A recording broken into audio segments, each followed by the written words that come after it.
Et si les Bucks gardent Dirk Nowitzki ? Dirk Nowitzki, on est lundi. Ça rime. On s'installe. Ouais. Tout à fait. Nous sommes lundi, Monday, the best day of the week, le meilleur jour de la semaine. Exactement, le lundi saint, sacro-saint, on espère que vous allez bien. Comment ça va, Alex ? Bah écoute, ça va comme un lundi, ça va mieux. On est sorti du week-end, enfin. On arrête les bêtises. Voilà, on arrête les bêtises, on passe au lundi. On passe, vivement cette nouvelle semaine qui démarre. On s'en avoir ras-le-bol de ce dimanche. Ouais, je suis content.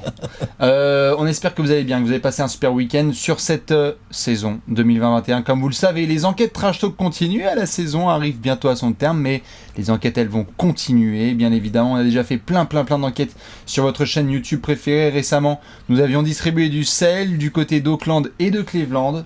Tout à fait, Auckland, Cleveland... On a distribué pas mal de sel aussi, il y a plus longtemps, mais du côté de Charlotte ou bien sûr, des destinations comme celle-ci. Voilà. Tout à fait, on est passé par Derrick Rose et ses genoux. Derrick Rose, tout à fait. Voilà. On a fait plein d'enquêtes, vous pouvez les voir. Enfin bref. Bref, vous pouvez aller voir sur la chaîne YouTube de Trash Talk, il y en a plein des enquêtes. Toutes les grandes légendes ont été couvertes, celles en tout cas qui sont au centre de grandes opérations. Il y a du Shaq, il y a du Kobe, il y a du Jordan. Il y a d'autres petites légendes aussi, Kareem Abdul-Jabbar, s'il était chez les Suns. Ouais. Ça c'est... Bon, enfin voilà. Ouais. Et donc vous connaissez évidemment le fil rouge de ces enquêtes. Il ne bouge pas, on se réinstalle tranquillement en vous rappelant que d'abord on démarre avec le contexte. Dans le contexte, qu'est-ce qu'on fait ? Bah on se remémore, on revient en arrière, on se remet à l'époque des faits et on reprend acteur principal par acteur principal, équipe concernée par équipe concernée, dirigeant, tout. Et donc on vous raconte toute l'histoire, comment ça s'est passé. Exactement. Le contexte est tout simple. Bah oui. Vous pouvez d'ailleurs y participer à ce contexte, parce que chaque fois on le fait, on installe la table et tout, mais comme le dirait Madaron, c'est bien aussi d'aider à mettre la table, donc vous pouvez le faire avec vos propres expériences de ce que vous avez vécu à ce moment-là, parce qu'il y en a peut-être qui ont connu des coupes de cheveux comme celle-ci, n'est-ce pas Alex ? Ou alors ou la draft 1998, peut-être que certains ont d'oreille qui va bien. Heureusement, on a demandé à Alliance de pas mettre Steve Nash parce que c'était encore plus hardcore. Après le contexte, on fait évidemment la fameuse boîte à SF. La boîte à science-fiction, donc c'est là qu'on se pose plein de grosses questions. Donc, on se demande, comment ça se serait passé si ça s'était pas passé comme ça s'est passé ? Point d'interrogation. Pour retrouver Alex en concert d'ici la semaine prochaine en bas de chez vous. Dans la boîte à SF, exactement, c'est ça, c'est que maintenant qu'on connaît le passé, le présent et le futur, bah du coup on peut se permettre des allers-retours, se poser des grandes questions sur la franchise de Milwaukee, sur la carrière de Dirk Nowitzki. Les Bucks quand même. Ouh là là, dis donc Mark Cuban, ça tousse là dans le palmarès. On a peut-être 2-3 choses à dire, bien évidemment, et puis les Bucks, la décennie 2000 n'a pas été tout à fait pareil. Là-dessus aussi on vous attendra et on terminera évidemment avec l'échelle du what if. Tout à fait. On note le what if sur son impact dans l'histoire. Est-ce que ça a été un grand tremblement ? On met 5 ou 4,5, enfin on va jusqu'à 5, ou est-ce que vite fait mini secousse quoi, mini secousse, voilà, c'est exactement. Attention, spoiler, comme vous le savez, on fait plein d'enquêtes, mais lorsqu'il s'agit d'une draft, souvent il se passe des dingueries quand même. On ne cesse de répéter à quel point les drafts sont complètement dingues. On ne cesse de répéter depuis des années que vous pouvez vivre la draft chaque année avec nous en direct. Sauf Cataclysme, on devrait la faire là aussi en juillet 2021, le 29, si je ne dis pas de bêtises. Oui, tout à fait. Et donc, parfois, si vous gardez vos seconds tours de draft, vous avez peut-être un MVP. Ouais, ça peut arriver. Ouais. Est-ce qu'il pourrait être Serbe ce MVP ? Oui, tout à fait. Oui, tiens. Oui, tiens, dis donc. Vous avez peut-être un jeune grec de Pro B. Ouais. Ou un Canadien un peu gringalet. Voilà, même pas dans le top 10. Oui, tout à fait. Tous ces garçons qui sont des légendes, Kawhi Leonard aussi. Bref, lorsque ça concerne la draft, souvent les notes sont élevées. Est-ce qu'on va mettre une grosse note à cette enquête spéciale Dirk et les Bucks ? Évidemment, on accueille la fanbase de Milwaukee, qu'on applaudit bien fort. Bravo. Et on accueille aussi la fanbase des Mavs, qu'on applaudit aussi bien fort, parce qu'ils ont réussi des grandes choses. Il y a eu le passage de bâton. Est-ce que Luka Doncic jouera à Portland ? Ça, ce sera un jour une autre enquête. Ou à Atlanta. Ou Los Angeles. Exactement. Maintenant qu'on a installé absolument tout, j'ai envie de vous poser une question. Qu'est-ce qu'on mange ? Aujourd'hui, honneur à Dirk, obligé, non ? Fais péter la Un petit bratwurst. currywurst. Allez. Un petit currywurst. Currywurst. WURST. C'est bon. Faut pas en abuser, mais c'est bon.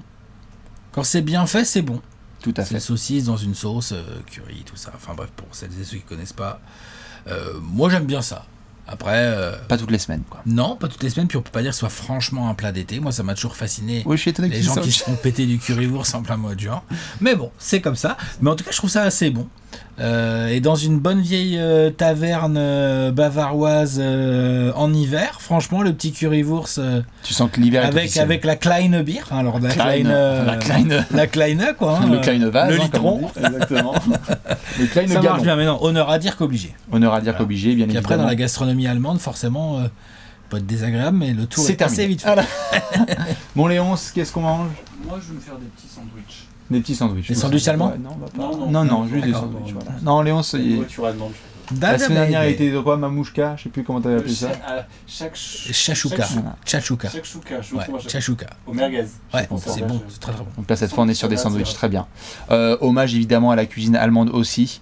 Je crois qu'on avait déjà parlé dans un top 10 all time peut-être, ou un truc. Dans une Saucisse enquête. patate. Non, moi je suis très petit-déj allemand. Un petit déj allemand. très Je bien. suis un très très grand fan des petits-déj allemands qui sont en concurrence évidemment avec les petits-déj anglais et français. Oui.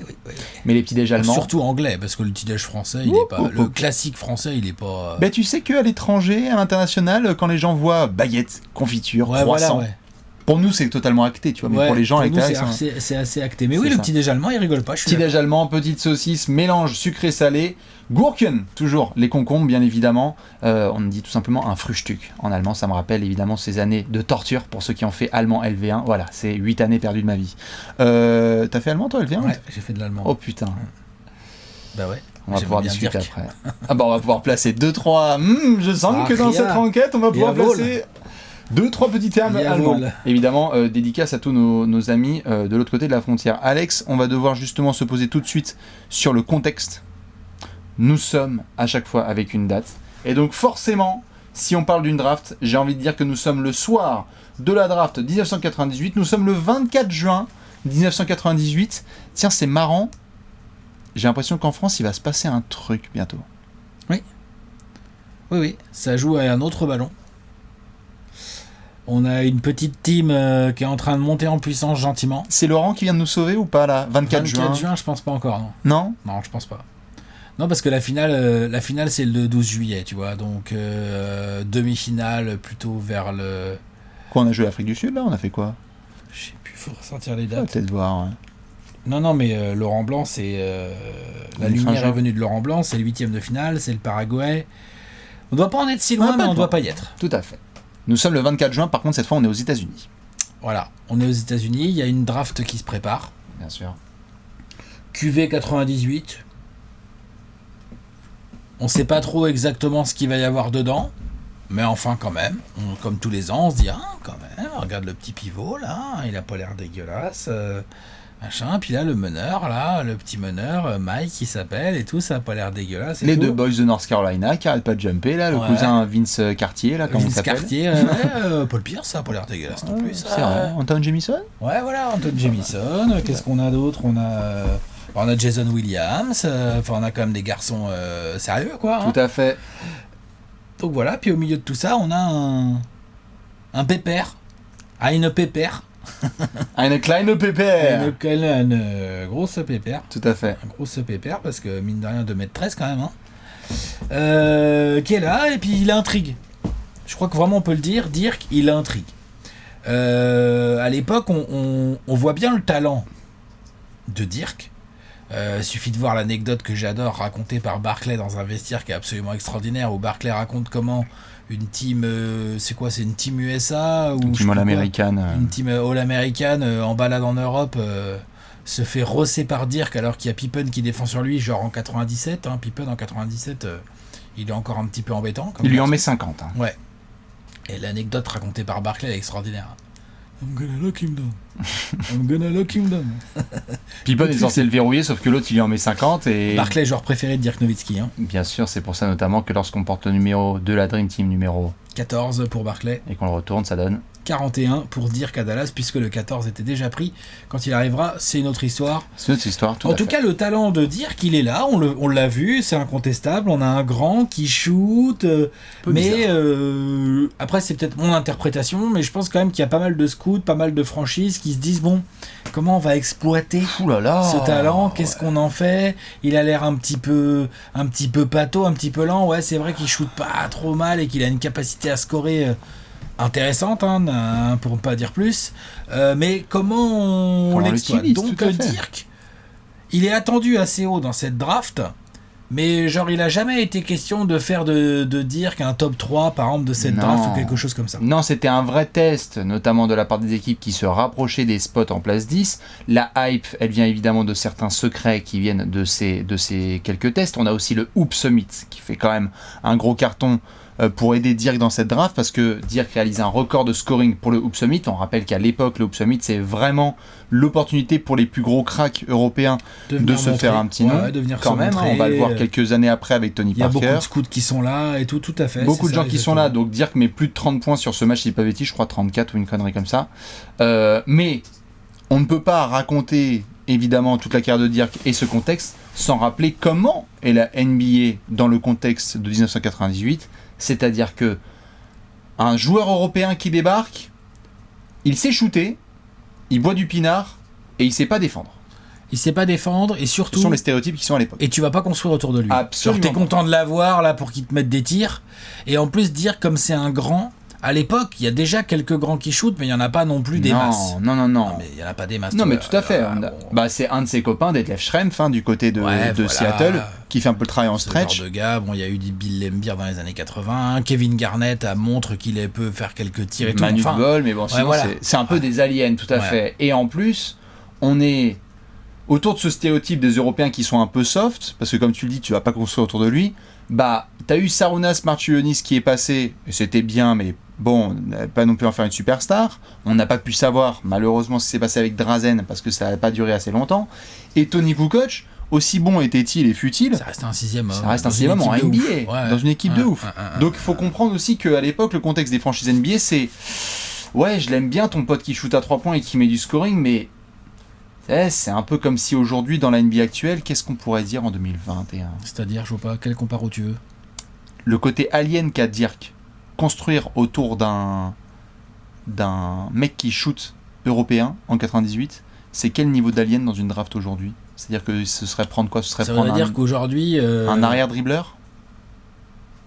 Non. Non. Ça voudrait dire qu'aujourd'hui, par exemple, tu voudrais... aujourd'hui, tu voudrais construire autour d'un meneur qui sait pas bien shooter, par exemple. Voilà. Ou d'un joueur extérieur d'une manière générale qui sait pas bien shooter. Ou d'un pivot qui ne sait pas défendre. Voilà. Ça. Voilà. C'est agréable. Tu vois ? Ou d'un lent. Ouais. Genre Luka. Ouais, voilà. Il est pas lent, on t'a dit. Ah oui, c'est vrai. Mais oui, non, il y a un côté anachronique, il y a un côté, on sait pas trop, les scouts, il y a le talent indéniablement repéré, et en même temps, on sait pas comment l'appréhender, on sait pas comment appréhender Dirk Nowitzki. Du coup, on se retrouve au soir de la draft. Qu'est-ce qu'on fait ? On la déroule vite fait, notre petite draft ? Je t'en prie, on va rajouter des petites anecdotes à droite à gauche. Ce sont les Clippers qui ont le first pick. Ah, on s'est entendu, les Clippers. Hein ? Et là, faudrait pas se foirer quand même. Hein ? Là, c'est le nez. Là, c'est le nez qui parle. C'est la team Neffin. Moi, je pense qu'il nous faut un pivot. Michael Olowokandi. Voilà. Candyman. Celles et ceux qui connaissent pas Michael Olowokandi, je vous suggère d'aller checker quelques vidéos YouTube. Je vous suggère d'aller mourir. Je vous suggère de checker vite fait. Vous allez voir, vite fait n'est pas un mot usurpé. Vous pouvez checker vite fait sa carrière. C'est possible. T'es d'accord ? On peut la checker vite fait, alors que celle de Dirk, un peu plus compliqué de la checker vite fait. Le nom de famille de Olowokandi est plus long que sa carrière. Ouais, on est d'accord. En 2, on a les Grizzlies qui à l'époque sont installés à Vancouver. Tout à fait. Qui vont pique, ils ont besoin un peu de talent, ils ont besoin de man, ils prennent Mike Bibby. Oh, gros cursus. Ouais, gros cursus, gros joueur, bon joueur et tout. Mike sûr. Bibby, bon. Mike Bibby numéro 2 de draft, a posteriori, quand tu regardes la draft, Si on devait la redraft, celle-là, je suis pas sûr qu'on mette Mike Bibby en 2 quand même. Faut pas non plus. Non, mais de toute façon, cette draft, si on la redraft, attention. Le top 5, il y a moyen qu'il change. Attention, elle serait compliquée, mais évidemment, dédicace à Evan Fournier-Vavan s'il nous regarde, parce que idole notamment d'Evan quand il était gamin, Mike Bibby, qui est quand même un joueur des Kings, d'abord à Vancouver, qui va faire le taf, parce que tu as Sharif Abdourahim et il faut essayer de trouver un garçon avec qui ça peut travailler. C'est ça l'idée. À Vancouver, donc on va mettre un petit peu de pépites dans ce backcourt. En 3, c'est Denver qui draft. Raph LaFrance, ils prennent. Tu sais que j'adorais ce joueur. Moi aussi. Putain. Intérieur, technique, mobile. Regarde, j'attendais que tu la places. Raph LaFrance en NBA actuel ? De ouf. Contre, galope, shoot à 3 points, bon coéquipier. Parfait. Ouais. Raph LaFrance, c'était de la balle. Je kiffais trop. C'est un super joueur. Bon, pareil, carrière assez vite fait. Un peu moins vite fait peut-être qu'Ologo Candy, mais assez vite fait quand même. Ouais. En 4, c'est Toronto qui draft. Et je fais comme ça, je fais le truc. Et en 5, c'est Golden State qui draft. Parce que, mais pourquoi tu les fais ensemble, Voilà. Parce que Toronto en 4 va prendre Anton Jamison. Golden State, les Warriors en 98 en 5 vont prendre Vince Carter. Merde. Ouais. On les garde pas. Et là, petit swap. Pouf. Donc là, c'est une des meilleures opérations de l'histoire des Raptors, à la draft. Voilà. T'as chopé le mec qui t'a mis sur la carte. Tout à fait. Quand même plutôt bien joué. Bien sûr. Non, je prends juste vraiment 20 secondes. Ou même 3 secondes de silence. Tu viens bien de dire que les Warriors ont drafté Vince Carter. Ouais, les Warriors ont drafté Vince Carter, mais ils l'ont pas gardé. Bienvenue dans la draft 98. Mais c'est pas ce qui nous intéresse aujourd'hui. Non. Mais ça... Voilà. Ce sera fort rien. C'est rien du tout. En 6. Il y a qui en 6 ? Les Mavs. Nos amis, les Mavs. Les Dallas Mavericks. Qui, avec leur pick 6, ont des velléités, ils se demandent bien ce qu'ils vont faire, et ils vont prendre en 6 Monsieur Robert Tractor Traylor. Vous avez bien entendu Tractor en milieu. Trailer. Évidemment qu'on va appeler... Intérieur, costaud. Vraie ballerine sur ses pieds, parce que pour quelqu'un qui a une telle corpulence, je veux dire, vraiment, on l'appelle Tractor. Avec le corps qu'il a baladé, il bouge bien, ça c'est sûr. Il y avait un côté très, pour ceux qui l'ont vu par la suite, le côté Big Baby Davis, c'est-à-dire ou Anthony Mason en plus grand. Là, c'est ça, ces joueurs capables d'être aussi toniques et rapides sur leurs pieds, alors qu'ils ont vraiment un tronc à la place du corps. C'est impressionnant. On l'appelle Tractor Trailer, c'est pas pour rien, il est sélectionné par les Mavs, yes. En 6. En 7, ce sont nos amis les Kings. Bien joué les Kings. Jason Williams. J. Will. Ça c'est un bon... White Chocolate. C'est un bon pick. Ça c'est un bon pick des Kings.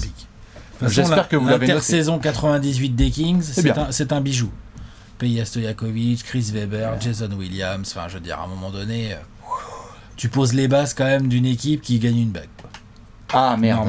Normalement. C'est pas tous les ans qu'on peut dire l'intersaison des Kings, masterclass. L'intersaison 98, c'est une masterclass des Kings. Bien joué. Je me demande qui était manager.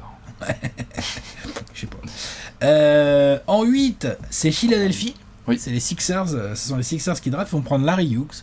Larry Hughes, si vous connaissez pas, c'est un arrière. Bien sympa.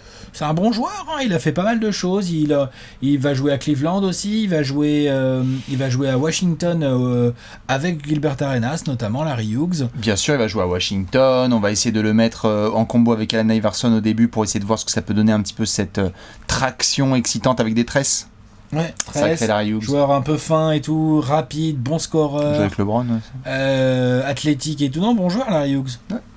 Et puis en 9, tiens, dis donc, ce sont les Bucks. Allez. Qui sont là. Nos amis les Bucks, qui eux, vont prendre Dirk Nowitzki. Alors, on va commencer à arriver, on va commencer à poser un petit contexte. Pour faire quand même de la précision, parce qu'on va pas non plus descendre tous les pics de cette draft, juste les Bucks ont un deuxième pic, c'est important. Dans ce premier tour, c'est le pic 19, avec lequel ils vont prendre Pat Garrity. Tout à fait. Enfin, ils vont le prendre. Ils vont le drafter. Et nous avons, au soir de cette draft, un échange. Petit transfert. Un bel échange. C'est-à-dire que les Bucks, ils font partie de ces équipes, de ces front office. On a Dirk Nowitzki, on le prend et tout. Les Mavs le veulent. On peut monter un truc avec les Mavs et tout. Ça va se terminer en Pat Garrity plus... Dirk Nowitzki, oui c'est ça, je suis en train de me mélanger. Vas-y. Pat Garrity plus Dirk Nowitzki, si je dis pas de bêtises, en échange de Robert Tractor Trailer. Donc, les Bucks ont Pat Garrity et Dirk Nowitzki, ils les envoient tous les deux au soir de la draft à Dallas, et Dallas, en échange, envoie Tractor Trailer. Dallas vient de récupérer Dirk Nowitzki plus un autre joueur, c'est quand même assez fou quand il pense, joueur qui est, juste comme ça, là, vite fait au passage, va servir de monnaie d'échange dans un trade qui va ramener Steve Nash de Phoenix à Dallas. Toi. Voilà. Sacré patoche. Hein? Pas mal, hein? Ben, tout à fait. Mais c'est marrant que tu mentionnes ça parce que ça nous permet aussi, vu qu'on est dans le contexte, de rappeler quand même la situation des Mavs d'une manière générale. On est sur une franchise qui, certes, est arrivée au début des années 80, qui a essayé de récupérer un petit peu de standing. Au début, c'est compliqué avec Mark Aguirre, même s'il y a du scoring, c'est difficile d'avoir une vraie ambiance et des gros résultats. On a ensuite Rolando Blackman et Derek Harper, les belles années des Mavs à la fin des années 80. Avec, comment est-ce, Dick Motta, Dick Motta, Rolando Blackman, Derek Harper et toute la clique de Dallas qui commence à faire du buzz. Malheureusement, au milieu des années 90, Jamal Mashburn, Jim Jackson. T'as eu du Jim Jackson, du Jason Kidd, Jamal Mashburn. T'as une équipe excitante. C'était excitant, mais ça n'a pas eu les résultats. Ouais, et puis t'as pas eu les résultats, puis ils se sont embrouillés et tout. Ils se sont embrouillés, voilà, donc forcément c'était un peu compliqué. Il faut dire qu'il y a de la tête de con au mètre carré là. Ouais, tout à fait. Hein, mais j'en ressors évidemment votre livre préféré. Mais c'est intéressant de rappeler que les Mavs qu'on connaît, là... Se cherchent. C'est ambitieux, mais ça se cherche. Bien sûr, et on est d'ailleurs sur un nom de famille qui va devenir mythique à Dallas, c'est évidemment les Nelson, puisqu'on a quand même des gars qui essayent de trouver un petit peu la perle rare avec qui ça a marché. Et il n'y a pas non seulement du Donnie Nelson, qui après va être l'architecte pendant des années des Mavs, il y a Don Nelson, qui est plutôt du genre à prendre des risques dans l'histoire. Pour ceux qui ne le savent pas, on en parle beaucoup dans ce bouquin. Un grand malade. Voilà. C'est le grand malade, c'est le savant fou de l'histoire de la NBA, puisque Don Nelson est à la base du Run TMC de Golden State 4 ans auparavant. Mike Pietrus, tiens, tu as joué pivot. C'est ça. C'est bien pivot. On va mettre 150 points avec Chris Mullin, Tim Hardaway et Mitch Richmond. Quelques années auparavant, et si je crée le point forward avec Marquis Johnson à Milwaukee dans les années 80, ouais. Ce sont les Bucks de Don Nelson, de la défense de zone, du point forward, et notamment Don Nelson aussi, le roi du hack à Shaq, qui l'a ramené aussi. Enfin bref, c'est important de rendre aussi hommage à ces garçons parce que c'est un génie. C'est un précurseur, c'est un génie, c'est clair. Donc c'est pas étonnant, quand on le mentionne, de se dire... Tu veux prendre un grand européen et on va essayer de voir. Si, il va être 30 000 points, tu vois. Comment on peut faire? Ouais, c'est ça. Ferme les yeux, voilà. Donc c'est vrai qu'à posteriori, le trade paraît ouf. Hein, parce que la carrière de Tractor Trailer, c'est pareil, hein, c'est pas un truc de dingue. Hein. Attention. Je n'ai pas les stats sous les yeux, mais c'est que ça a pas dû souvent dépasser les 6-8 points par match, hein, cette affaire. Hein. Donc attention, hein, ça va pas chier loin. Hein. Donc voilà, t'as Dirk Nowitzki en échange. Je retrouvais juste les Bucks ont laissé passer Dirk Nowitzki.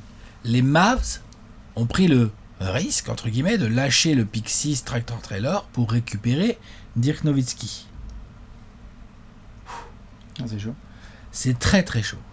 Très très chaud. Est-ce qu'il y a besoin de plus de contexte? Non, je rappelle juste... Est-ce que t'as... Vas-y, dis-moi. Non, je rappelle juste pour compléter, parce que c'est dans ce bouquin que vous ne devez absolument pas hésiter à apprendre, le plus grand livre de basket de tous les temps selon Bibi. Tu rappelais dans les années 90 cette magnifique triade de Jim Jackson, Jason Kidd, Jamal Mashburn. 1er décembre 1995, les Mavs sont à Atlanta. Jason Kidd a un rencard avec la chanteuse Toni Braxton. Oui, bien sûr, Toni Braxton. Une limousine attend en bas de son hôtel, mais c'est Jim Jackson, coéquipier de Kidd, qui monte dans la limousine. En pleine promo de son nouvel album, Toni Braxton fait un carton avec ce scandale et par la même occasion fait exploser les 3 Jays, comme on les appelait à Dallas, puisque Jason Kidd demande son transfert, Jim s'en bat les couilles et Jamal Mashburn est transféré en dernier en 97. Ils avaient un projet, il a tenu 2 ans. Il a éclaté. Et on va remiser sur le grand blond. À propos de projet, pour finaliser aussi le contexte, les Bucks en 98, mine de rien, t'as drafté Ray Allen en 96, d'accord?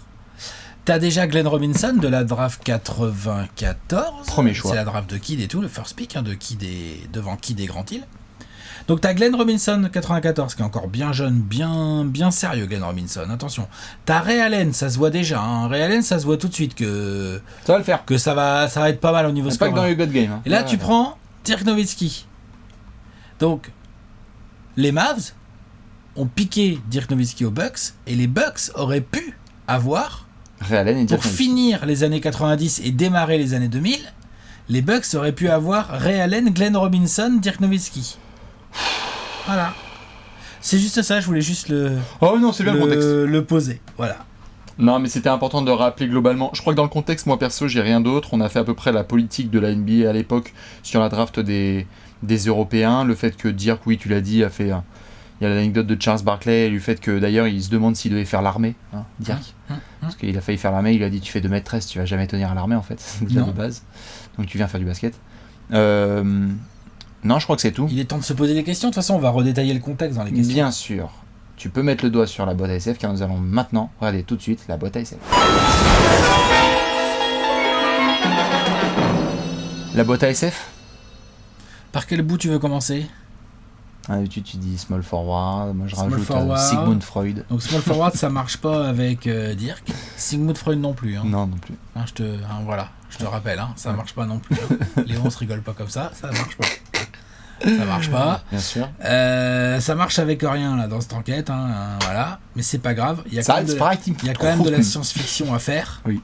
Il y a quand même un contexte là qu'on vous a bien mis sur la table. Maintenant, t'as des questions ?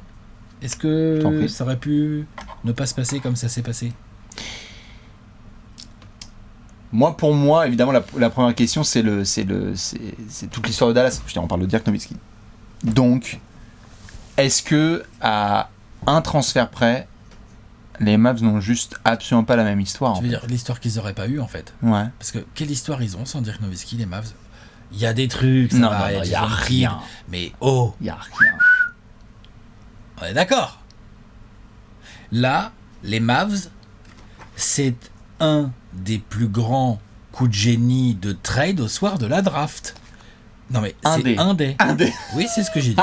Parce que 20 ans après, il y a eu un thème. Bien sûr, mais c'est quand même ça. Bien sûr. C'est un des. Ils ont récupéré un des meilleurs poste 4 de tous les temps. Meilleur joueur. Ils ont récupéré un des meilleurs scoreurs de tous les temps. Ils ont récupéré un des rares joueurs dans l'histoire NBA qui a un move, un shoot indéfendable. Ouais. Il y en a combien ? Il y a Kareem Abdul-Jabbar. Jordan. Il y a Jordan avec son fadeaway. KD.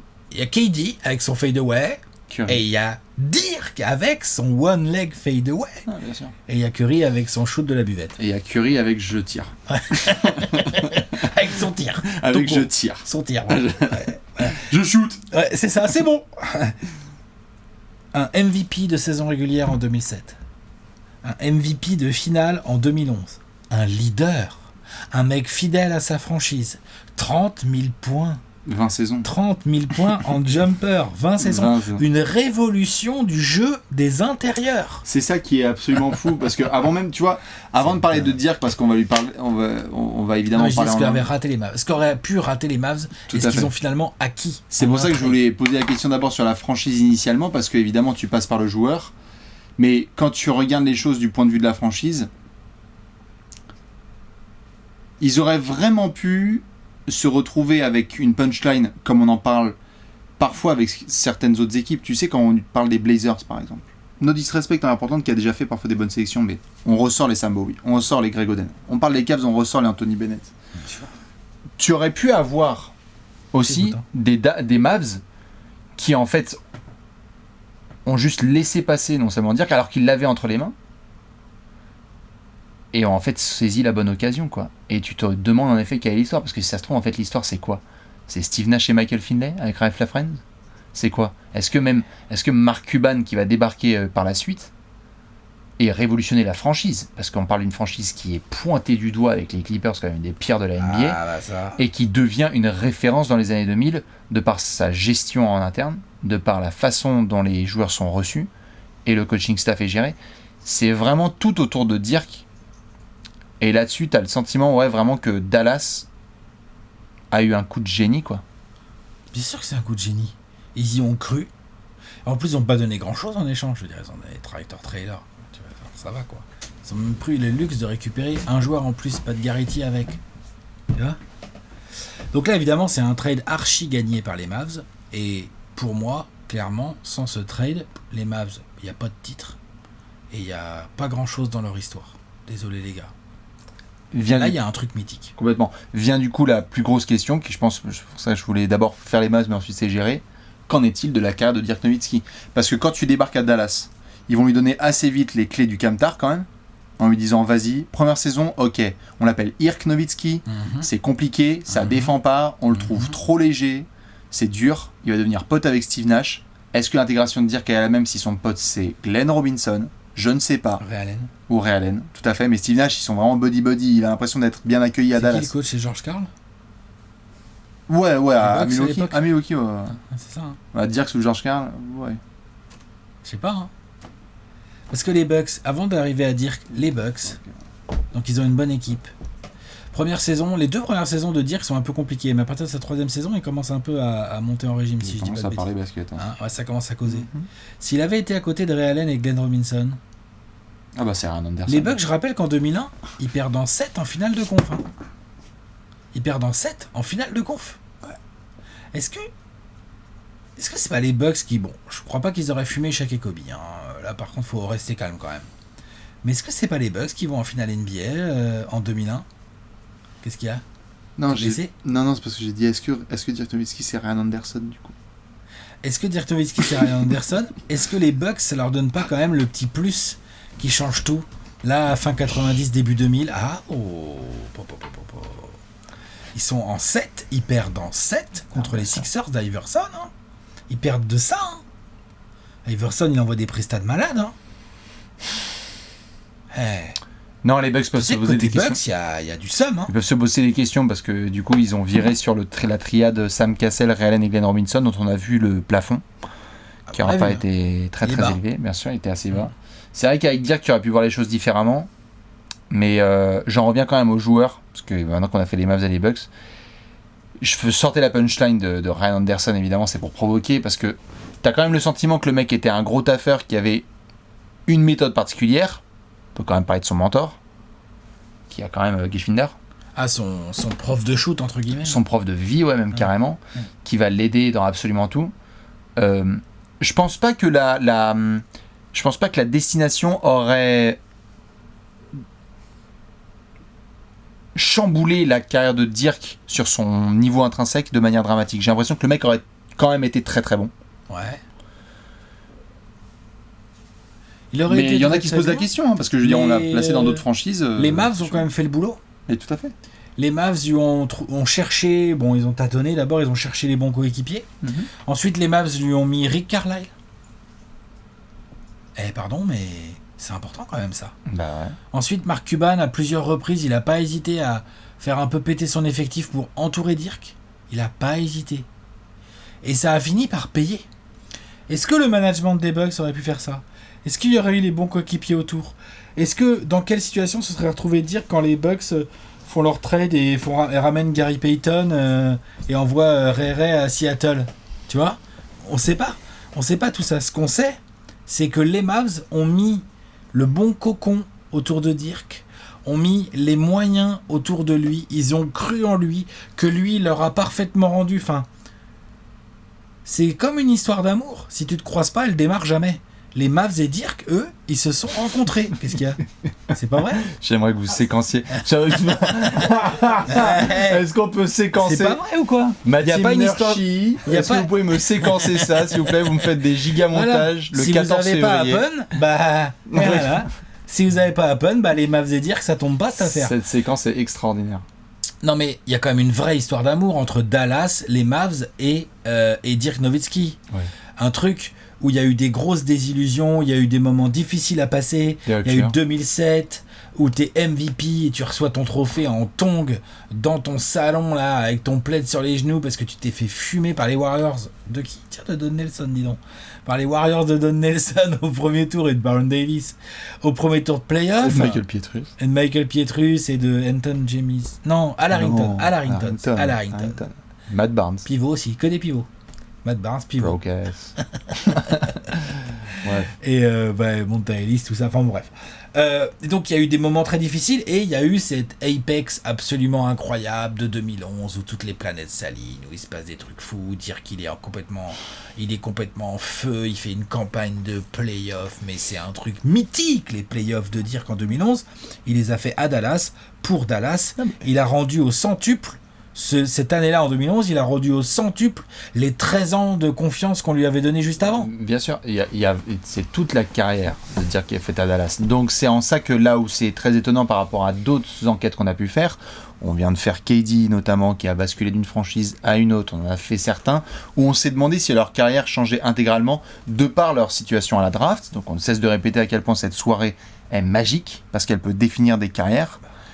Pour Dirk, tu ne peux pas raconter la carrière de Dirk sans Dallas, tu ne peux pas raconter l'histoire de Dallas sans Dirk Nowitzki, et donc comme tu le dis avec ces références de Happen, j'ai envie de dire, il y a un côté où tu te demandes si l'image qu'on a de Dirk et sa place qu'il a dans la légende du basket est la même si dans une autre franchise. Je pense pas, parce que la story même n'est pas la même. Non. Les performances ne sont pas les mêmes. Peut-être Ça qu'il se reste trouve, pas toute sa carrière dans la même franchise. Déjà. exactement, ça se trouve, ça se passe très bien avec les Bucks. Très tôt, il y a un titre, et en fait, c'est un très bon joueur qui a remporté un titre tôt et qui après a été All-Star.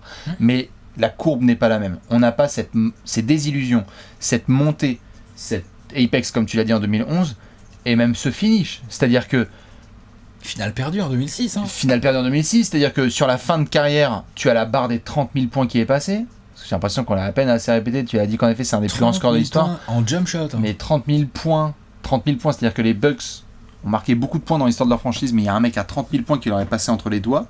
Après, très bien, hein, je veux dire, pas de Garrity, Roger Taylor, c'est super, mais c'est à se demander, ouais, pour Dallas, à quel point leur histoire serait différente s'il n'y avait pas eu ce 26 juin 98. Quoi. Ah non, on se demande pas, on le sait. C'est sûr. Ouais, mais tu vois, je veux dire, ils auraient pu très bien drafter en 99 ou en 2000. Ouais, tout à fait. Faire mais un bête de test, ça aurait fait quand autant de même, brand. Ça va être dur de faire tellement mieux que ce mais que non. Dirk leur a apporté quand même. Là, Et donc, on les voit, ils cartes sont en train d'essayer de recommencer, mais. Bien sûr. Hein. Et les carrières d'autres gens. C'est-à-dire que Steve Nash, qui a été récupéré après par les Mavs, parce qu'à Phoenix. Et ça- récupéré par Phoenix ensuite. Tout à fait, ça rompt Picham au début. À Dallas, il est aussi le premier à dire je suis bien intégré parce que je suis avec mon buddy allemand et qu'en fait je me suis senti pas solo en NBA et j'ai pu taffer avec quelqu'un. 2 des 50, 60 meilleurs joueurs de l'histoire de la NBA. Ah ouais, 50, ouais. 50 sûr. Non, il y en a qui mettent Nash si tu veux dans les. Le prisme Qu'est-ce que n'est tu pas veux pareil, Alex. Le prisme d'aujourd'hui n'est pas pareil qu'il y a 6 mois. Qu'est-ce que tu veux que je te dise Non mais oui, clairement, C'est beau. ce trade pour les Mavs, pour les Bucks, on peut discuter. Pour les Mavs, pour moi, il est central, et pour Dirk aussi, beaucoup. Je peux te mettre on the spot Mhm. et je vais mettre tout le monde on the spot. Donc si vous faites de la vaisselle, posez cette assiette tout de suite. C'est classé où dans les plus beaux coups de l'histoire de la draft? Ah, c'est très très haut. Ouais, merci. Pourquoi Non, mais tu veux un numéro? bah, Trade trade, bah, c'est pour ça que je te pose la question. J'ai juste réfléchi sur un vote de dans soir la de draft. trade de soir de draft. Bah déjà, le Vince Carter, Anton Jamison, mine de rien, dans la même draft, il picote. Hein. Young Trouve Kobe. Il y a le Kobe, bien sûr qu'il y a le Kobe. Tu crois quand même qu'il y a le Kobe, non? Il y a Kobe, il Il y a qui est devant, tu vois, il y a qui est devant dans nos classements là? Si tu fais, on avait mis quoi dans le top 20 à peu près? Antoine bien, quand Kobe. comme ça. Ah, qui est... Vas-y, finis ta phrase. Quand on a fait tu sais, notre top 100 all time, etc., je veux dire, on a Mhm. foutu dire que dans les 20, Oui, truc comme ça. Oui. qui sont les joueurs qui sont devant, qui ont été victimes d'un trade soir de draft? Il y a Kobe, Il y a Kobe et je pense que c'est. il y a le pile ou face de Karim Abdul-Jabbar, Ah oui, mais oui. c'est pas un transfert. c'est pas un transfert parce que dans ce cas-là, il y a Duncan aussi qui a hésité plusieurs reprises. Ah, c'est pour ça, Tu vois, ouais. qui aurait pu être drafté ailleurs. Et quand tu recules au fur et à mesure, c'est pas un petit trade qu'il y a entre nos amis les Saint-Louis Hawks et Bill Russell? Putain, qu'est-ce qu'on a branlé. C'est possible ça. Ah merde. Ils n'ont pas voulu le Bill Russell. Ouais, on C'est voulait bien pas votre Bill genre ça. Russell. Ça pour l'envoyer à C'est Boston. bien votre genre. Ouais, non, mais clairement, c'est top 3. Voilà, tu voulais un chiffre, je t'en donne un. À mon avis, c'est top 3 des trades un soir de draft, voire top 1. Top 2. Quand même. Top 2, je pense. On est sur un des 3 plus gros transferts de draft de tous les temps. Surtout avec les implications, comme tu l'as dit, autour de Ouais. Pat Garrity et Steve Nash. Ouais. Ce sera tout mon honneur. Moi, c'est tout ce que j'avais à poser une question sur la boîte à SF. C'est bien. Parce que quelque part, c'est. Enfin, je veux dire, on en est là, tu vois. On parle aussi d'un transfert qui a tellement d'implications pour la carrière. Puis c'est-à-dire que Luka, il est drafté par quoi? Il fait ça à qui quand il termine son ouais. premier round? Bah ouais. Bref, la Friends. Ouais. Ah putain, c'est pas la C'est même. chaud. C'est pas la même pour l'Europe, c'est pas la même pour les gamins qui se sont développés sur le basket, c'est pas la même pour Tony qui est en battle avec Dirk, c'est pas la même pour l'Allemagne qui joue au basket, à mon avis, dont le sport va rester loin derrière le ping-pong et le foot, à mon avis. Ah oui, non, mais bien Si sûr. on en est là, donc. Mais même pour le jeu. Et pour surtout Est-ce pour le que jeu. ailleurs qu'à Dallas, on l'a laissé libre, on a joué autour de lui. Y a pas de KD sans Dirk. Est-ce que justement, s'il avait été un spot-up shooter de plus dans une équipe dominée par Ray Allen et Glenn Robinson, est-ce qu'il aurait eu le même impact sur le jeu? Je pense pas. Ça aurait été Detlef Schrempf. Bah ouais. C'est pas le même délire. Alors que là, à Dallas, on a fait putain. Dis donc. On est Donc bien en fait, d'accord. tu peux construire une équipe de ouf autour Autour d'un Allemand. d'un Allemand de 2m13 qui shoot. Tu sais qui je vais prendre D'accord. Andrea Bargnani. Non mais n'empêche, c'est Ah bah complètement oui, bien dingue. sûr. Parce que quand t'es Toronto quelques années après, tu te dis genre oh, Bargnani, trop bien. The Second Coming. Grund. Franchement, tu te dis ça, tu te Il y a dis de ça. merde, c'est dingue, je vais prendre un grand qui shoot. Ce sera tout mon honneur. C'est bien. Ok, bah on va peut-être pouvoir noter ça alors. On va noter ça tout de suite dans l'échelle du what if.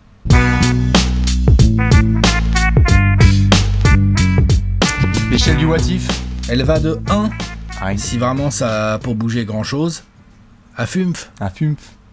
Hein, si par contre vous considérez que c'est une grosse Grosse enquête. tremblement de terre. Grosse Geschichtung. Je sais pas comment on dit. Geschichte. Peut-être pas. Geschichte. Non, non. Geschichte. Si, histoire. Si. Ah, bah, tu vois. Il reste 2-3 restes de sel. Si. Vous pouvez vous aussi évidemment la noter. On a dit plein de choses là dans la boîte à SF sur l'histoire de Dirk Nowitzki. Évidemment la bise à tous les fans. From Frank Reich de Dallas. Alex, le terrain est à toi. Quelle note? Quand même, hein. C'est une bonne petite note quand même. Hein. On est sur un trade de soir de draft. On parle de l'un des meilleurs joueurs de tous les temps. On parle clairement l'un des grands européens de NBA. On parle de 30 000 points. On parle d'une révolution du jeu, d'un MVP. Je vais mettre... franchement, je vais mettre 3 sur 5. Parce que je pense vraiment... Les Bucks, les Mavs, on peut discuter. Je pense vraiment que Dirk fait pas la même carrière. Vraiment. Je pense vraiment que les Mavs, il a eu la chance de tomber Tout a été. sur un front office, sur des mecs qui ont cru en lui et qui se sont dit on peut gagner un titre autour de ce mec. Alors il leur a tellement bien rendu, attention, c'est magnifique. Les Mavs ont construit leur histoire autour de Dirk Nowitzki, mais je pense que sans les Mavs, Dirk Nowitzki ne peut pas se construire la carrière qu'il a faite. Je pense que c'est impossible. Même avec Geschwinder, son prof de shoot et tout le bordel. Non. Donc ouais, non, c'est quand même un bon gros 3 sur 5 parce que je pense que Dirk Nowitzki est à l'origine de certaines grandes modifications du basket moderne où les grands se sont mis à shooter, où on y croit vraiment en fait, où on construit autour de grands qui shootent.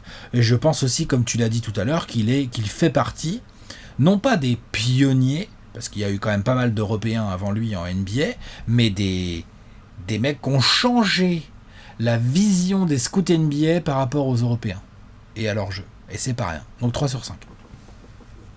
3,5. Ok. Petit bonus en plus pour cette révolution du jeu. Ouais, Pas tout dire, mais franchement. je disais juste avant qu'on lance le générique, il n'y a pas, et il suffit d'en parler avec les joueurs, il n'y a pas de Kevin Durant sans Monsieur Dirk Nowitzki, parce que quand vous êtes un grand, à l'époque, au milieu des années 2000, et qu'on vous dit il faut jouer dos au panier, non. Je vais shooter de 8 mètres en fait, je vais le faire, et je vais faire ficelle, et ça va donner des idées à plein de gamins qui derrière, je dis pas que tout le monde vient de dire ça va, hein, mais c'est derrière, quand tu es Yanis et que tu vois KD, voilà ce qui se passe. Quand tu es Anthony Davis et que tu vois KD et tu vois truc, voilà ce qui se passe comme impact. Donc le fait de modifier le jeu, de le révolutionner, d'écarter autant les grands, qui va permettre aussi l'émergence des petits, il y a vraiment beaucoup de choses. Donc comme tu l'as dit, il n'est pas le pionnier, mais c'est une grosse bricasse quand même dans cette maisonnette de la révolution du jeu, Dirk Nowitzki. On parle d'une franchise qui juste est quoi sans Dirk?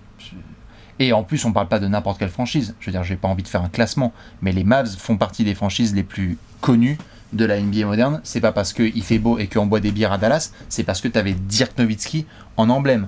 Parce que tu as un titre qui est complètement iconique, parce que si ça se trouve, c'est pas la même pour LeBron, parce que ça se trouve, c'est pas la même pour beaucoup de monde en fait. Que le classement même des ailiers forts all-time, quand nous on se rassemble et qu'on fait genre Karl Malone, Tim Duncan, Kevin Garnett, Dirk Nowitzki. On met ce monde dans quel classement? Ben Ça ouais. se trouve, c'est juste pas la même parce que t'es pas à Dallas, t'es pas servi par Steve Nash, t'as pas Don Nelson en coach, t'affrontes pas Tim Duncan. En fait, ça se trouve, t'affrontes à l'Est en 2000. Bah, les Sixers, d'Iverson, les Nets, de... T'affrontes Antonio Davis de Toronto, Ouais, voilà, c'est ça. t'affrontes Les Rick Pacers Smith de des Pacers, Reggie Miller Ouais. en fin de règne. T'affrontes Kenan Martin. Ouais. Oh, le Ouais. gâteau au chocolat. Non, mais c'est pas du tout la même chose. Donc, un bon 3,5. Après, évidemment, c'est juste pour le côté, évidemment, comme on l'a dit, dans l'histoire des transferts de soir de draft. Peut-être qu'on parlera de Trae Young, Luka Doncic par le passé, par le futur, l'avenir, Dans le excusez-moi, futur. dans le futur. Mais en tous les cas, Dirk fait partie déjà du top 3, top 5 de ces histoires. Dites-nous, vous, quelle note vous mettez à cette formidable enquête? Alex, je te laisse comme ça avec le mot de la fin. Le mot de la fin, c'est qu'il faut jamais rien lâcher. Il faut croire en vos intuitions. Et il faut pas hésiter à faire des trades les soirs de draft. Tout à fait, gardez vos pics, c'est important. Dédicace aux fans des Nuggets. On fait des bisous, on vous attend dans les commentaires et on vous retrouve lundi prochain pour une nouvelle enquête Trash Ciao, Talk. ciao. Des bisous, ciao. Ciao.